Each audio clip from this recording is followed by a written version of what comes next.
రెడ్డి అన్న గారికి, నంద్యాల మన కర్నూలు జిల్లా కలెక్టర్ గారికి, అదేవిధంగా వేదిక మీద పెద్దలందరికీ, అదేవిధంగా మా శాసనసభ్యులకి, జెడ్పీటీసీలకి, ఎంపీపీలకి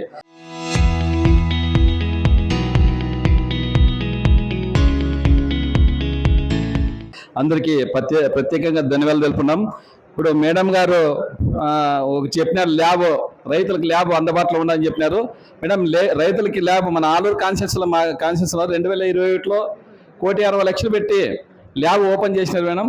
దాన్ని అర్ధాంతంగా ఇప్పుడు ఈ సంవత్సరం దానికి జీవో తెచ్చి ఆదోను పంపించినారు అంటున్నారు. అంటే ఆలూరులో రైతులు లేరా, లేకపోతే వ్యవసాయ భూమి లేదా మా ఆలూరులో? ఎందుకు మీరు తరలిచ్చినారనే విధంగా మేము అడుగుతున్నాం. ఎందుకంటే ఆదోనికి పోవాలంటే మా ఆలూరు రైతులు ఎక్కడ పోతారు? ఆలూరులో అయితేనే అక్కడ చుట్టుపక్కల వచ్చి ఏదైనా ల్యాబ్ టెస్ట్ చేయించుకుంటారు.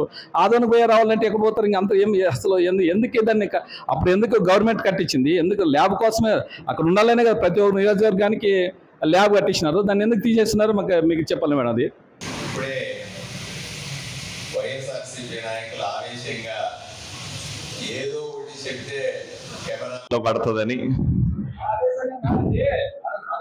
అదే నీ గురించి చెప్తున్నా అన్న, నీ గురించి చెప్తా ఉన్నా.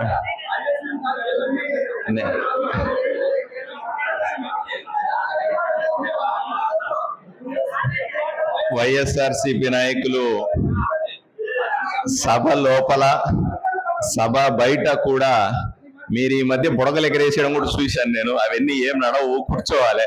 ఎందుకంటే నువ్వు మాట్లాడినంతసేపు మేము మాట్లాడలేగా. నువ్వు మాట్లాడిన పరిస్థితుల్లో మాట్లాడినావు. ఏదో విధంగా కూటమి ప్రభుత్వం మీద బురద జల్లాలని ప్రయత్నం చేస్తే నడవదు.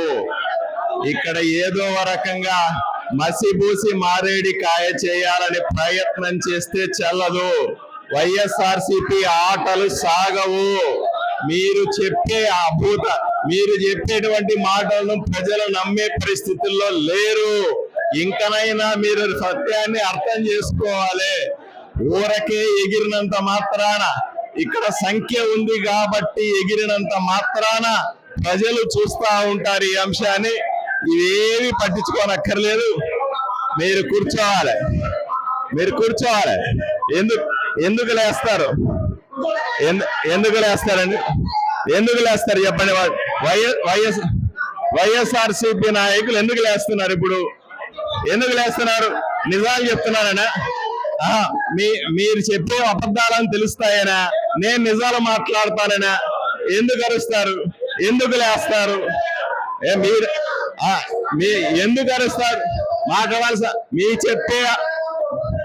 మీరు వ్యక్తి, నేను సబ్జెక్టే మాట్లాడుతున్నానయ్యా. నేను నీ గురించి మాట్లాడాలా, ఈయన గురించి మాట్లాడాలా, ఆయన గురించి మాట్లాడాలా. నేను ఎవరి మీద వ్యక్తిగతంగా మాట్లాడను. అనవసరంగా మీరే లేచి ఆవేశపడుతున్నారు తప్ప ఎందుకు లేస్తున్నారు, ఎందుకు మాట్లాడుతున్నారు? ఇక్కడ ఏదో జరుగుతుందా?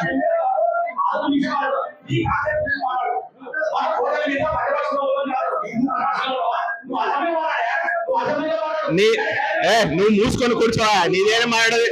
నేనెక్కడ మాట్లాడాలి నువ్వు చెప్తావా? ఏం మాట్లాడుతున్నావు? నేనెక్కడ మాట్లాడాలో నువ్వు చెప్తావా? నీ స్థాయి నా స్థాయి ఏమిటి? ఏం మాట్లాడుతున్నావు? అవునయ్యా, శాసనసభ్యుడు ఎక్కడైనా మాట్లాడతాడు. అవునయ్యా, నేను ఎక్కడైనా మాట్లాడా. నువ్వు ఎక్కడ మాట్లాడాలి తెలుసుకో. ఎక్కడ మాట్లాడతాను? ఆయన ఎక్కడ మాట్లాడతాడు? ఏం సంబంధం ఆయనకి? నేను మాట్లాడుతున్నప్పుడు అడ్డు తగిలే శక్తి ఆయనకి ఎక్కడుంది? ఎలా మాట్లాడతాడు ఆయన? ఎందుకు మాట్లాడతాడు చెప్పాలి కదా. ఎందుకు మాట్లాడతాడు చెప్పు. ఎందుకు మాట్లాడాము? మీరు మాట్లాడే మేము మాట్లాడమా? మాట్లాడా? అవునయ్యా, నేనెక్కడ మాట్లాడాలో నాకు తెలియదు. ఆయన చెప్తారా? మీరు చెప్పేమా అబద్ధాలన్నీ తింటూ ఊరుకోవాలా? మీ దౌర్జన్యాలు, మీ గూండాగిరి చూస్తా ఊరుకోవాలా? గూండాగిరికి భయపడేవాడు ఎవరు ఇక్కడ? మీ రౌడీలకు భయపడేవాడు ఎవరు లేరు ఇక్కడ? రౌడీ రాజ్యం చూసే జనాల్ని మిమ్మల్ని అక్కడ కూర్చోబెట్టారు. ఇంకా బుద్ధి రాకపోతే ఎట్లా? మీ రౌడీ రాజ్యం, మీ గూండాలు, మీ దౌర్జన్యాలు చూసే మిమ్మల్ని అక్కడ కూర్చోబెట్టినారు. మళ్ళీ మా మీద వస్తా ఉన్నారు. ఇంకా సాగవు. ప్రజలు అర్థం చేసుకున్నారు. ఇకనైనా కూర్చోవాలి, ప్రజలు చెప్పేది వినాలా, చెప్పేది వినాలిగా, ప్రజలు చెప్పేది వినాలా, ప్రజల వైపు నుంచి ఏం చెప్పాలో తెలుసుకోవాలి.